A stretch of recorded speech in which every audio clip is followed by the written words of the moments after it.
Jalil Scali est un patron aux anges. La première implantation de son entreprise hors des frontières marocaines est un succès. Au moment d'investir, le choix de la Côte d'Ivoire s'est imposé.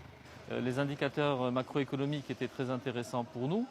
D'un point de vue, on va dire, culturel, on se sent très proche de la Côte d'Ivoire.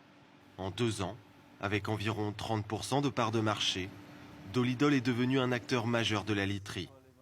Et l'usine tourne à plein régime. Nous avons à peu près 5000 matelas qui sont prêts à être livrés chez nos divers clients à travers le pays.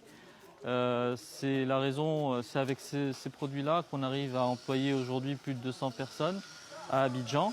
Dès septembre, Dolidol compte doubler ses capacités de production. Une success story marocaine, comme il y en a des dizaines d'autres à Abidjan. Banque, assurance, télécom, BTP.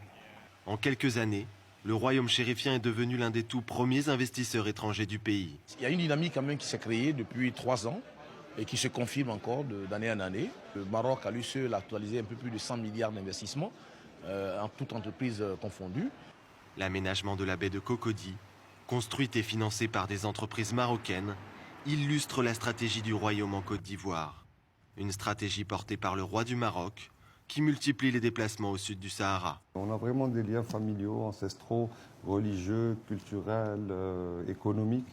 Et aujourd'hui, donc, grâce à la vision de Sa Majesté le Roi, que Dieu l'assiste, donc le Maroc s'est déployé en Afrique avec les grandes entreprises marocaines qui ont suivi l'appel de Sa Majesté pour investir massivement en Afrique subsaharienne. Aujourd'hui, la Côte d'Ivoire est un des fleurons de cette coopération sud-sud. Une diplomatie économique qui paye aussi au niveau politique. Grâce au soutien notable de la Côte d'Ivoire, le Maroc a pu réintégrer en 2017 l'Union africaine après plus de 32 ans d'absence. Abidjan appuie désormais Rabat sur un autre dossier, son entrée dans la communauté économique des États d'Afrique de l'Ouest.